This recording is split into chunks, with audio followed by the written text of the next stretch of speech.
The religion of Abraham is recognized as the true religion. And so now by turning the Qibla, changing the Qibla, now we know who are those who follow you, O Muhammad alayhi salatu wasalam.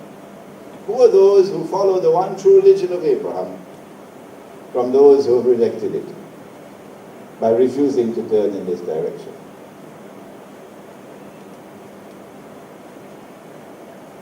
In turning to this new Qibla, a new religious community is born. The Arabic word is Ummah. Prior to this, we were not an independent community from the Jews. I don't know whether that's going to sink down for you. We were not an independent religious community, independent from the Jews. We were not. We and the Jews constituted a community worshipping in the same direction, fasting according to the same law. But now, we are separate. We are a new ummah. An ummah that is independent from the rest of mankind. It's like a new state being born. And when the new state is born, it is born in circumstances that cause hostility from those with whom you were formerly attached. They're not going to let you live in peace. And so Allah sends down a second revelation. In that same Shaban, in which He shut the door and changed the Qibla. What was that second revelation? The second revelation was the only way that you can retain and preserve your freedom and independence is if you're prepared to fight for it. No United Nations Charter is going to preserve your freedom and independence for you. The only way you can preserve your freedom and independence is if you're prepared to fight for it. So He sends down the law of fighting. Kutiba alaykumul qital. But He makes it plain and clear that fighting is not sent down for you to commit aggression, to occupy Iraq, to steal Iraq's oil, and to occupy Afghanistan. He's not sending down fighting that you should commit aggression. No. Fighting is being sent down now, made obligatory in you, so that fighting can be a means through which you would deter aggression. You would respond to aggression. You would preserve your freedom and independence. Kutiba alaykumul qital. The Quran went on to point out وَهُوَ كُرْهٌ لَكُمْ, that, O Muhammad, Allah's blessing be upon, this is not something that you like. No. The heart of Muhammad alayhi salatu wasalam is not the heart of one who is hungry for blood, who is hungry for the battlefield. That kind of nonsense you get from Washington when they want to demonize Islam. No, the propaganda warfare. But lies never survive in history. Only truth survives in history, despite CNN and ABC and NBC and all the rest of them.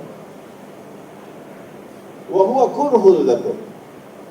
This is something that you dislike, fighting.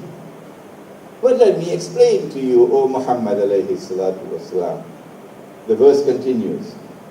وَعَسَىٰ أَن تَكْرَهُ شَيْئًا وَهُوَ خَيْرٌ لَكُمْ. You see, it may be that you dislike something, O Muhammad alayhi salatu wasalam.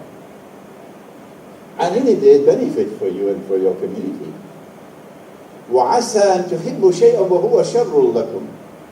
And it may be you desire something. No fighting. But in it there's very grave danger for you. Ask the 50,000 Muslim women of Bosnia who were raped by so-called Christian men. You can't put this at the door of Jesus, the Son of Mary. No. Raped in the broad daylight of history. 50,000 Muslim women, European Muslim women in Bosnia, raped. It may be that you desire something, no fighting, but in it there's great danger for you. وَاللَّهُ يَعْلَمُ وَأَنْتُمْ لَا تَعْلَمُونَ. It is Allah who knows best what is good and what is bad, and you do not have full knowledge of this. This revelation comes down with all of this explanation attached to it. And so fighting is not sent down in a context of using war to promote the spread of Islam. Not at all. But if you are to fight, you need power. And the Quran commands now that you must build power.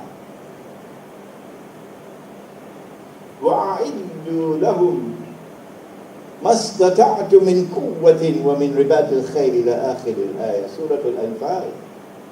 A command, build power. Build it to the maximum extent that you can possibly build it. Not to the extent permitted by the Security Council of the United Nations.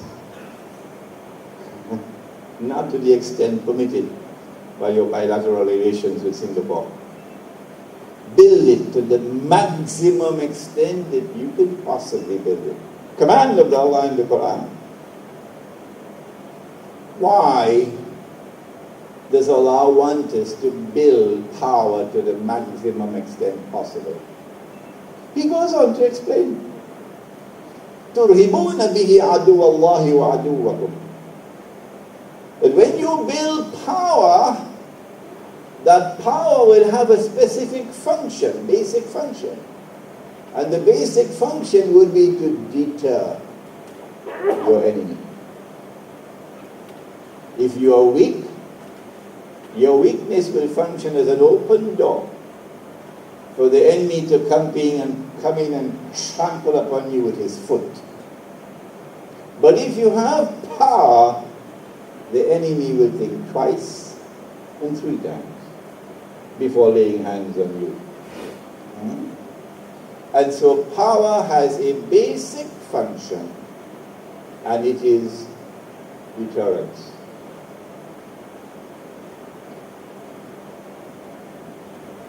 It is at this time that Allah sends down a third revelation. In the same Ramadan, in the same Shaban, He first of all changed the Qibla, so we're now a new community, a new Ummah, and we have enemies who will be coming after us.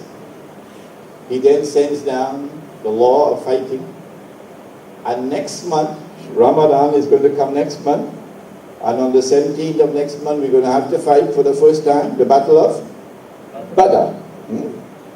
We're going to have to fight. And now in that same Shaban, He sends down the third revelation. What is it? Kutiba alaykumus siyam. Fasting is now made obligatory on you, not before. Not for 13 years in Makkah. Not for 17 months in Medina. But only now it has been made obligatory on you. Why now? Why not before? This is a question I hardly ever hear anyone asking. And when Allah sends down the revelation of fasting, He does what He did when He changed the Qibla. He gives us a new law of fasting. No longer will we fast with the Jews on the days when they fast, which are dispersed during the year, but rather we now have one consolidated fast over a period of one lunar month.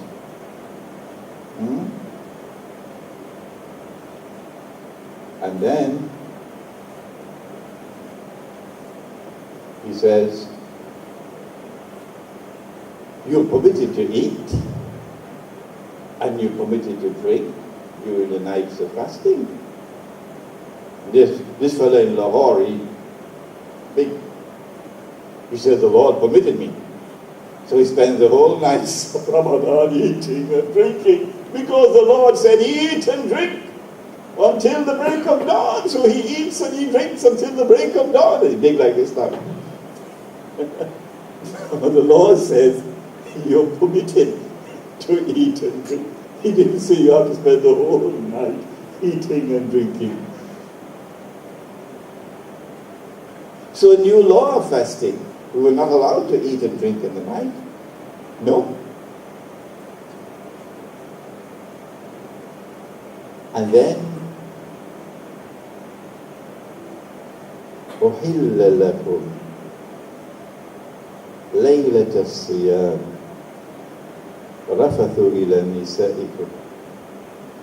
You're now allowed to go to your wives on the nights of fasting. So there are lots of smiles in Medina now, because it was difficult for us to stay away from our wives nights of fasting when you drink camel's milk. أُحِلَّ لَكُمْ لَيْلَةَ الصِّيَامِ الرَّفَثُ إِلَى نِسَائِكُمْ. It is now halal for you to go to your wives on the nights of fasting. هُنَّ لِبَاسٌ لَكُمْ وَأَنْتُمْ لِبَاسٌ لَهُنَّ. They are your garments, you are their garments. The body and the garment are inseparable. But then the verse went on to say,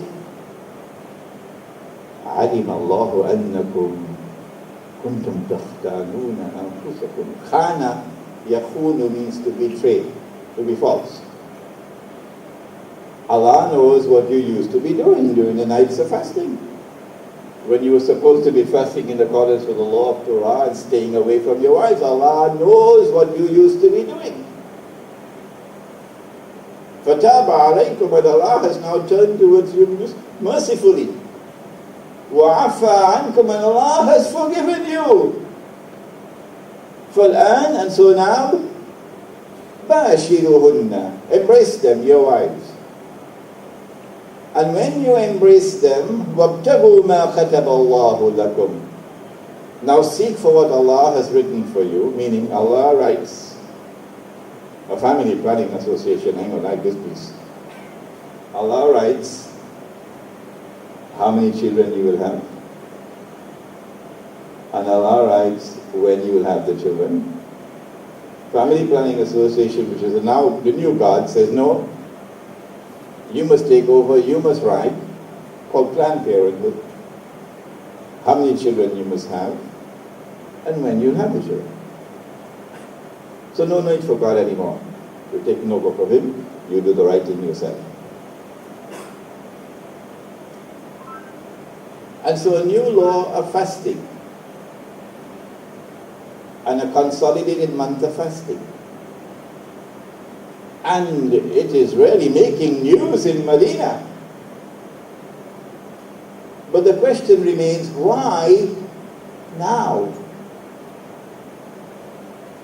What is the context of the revelation of the fast of Ramadan?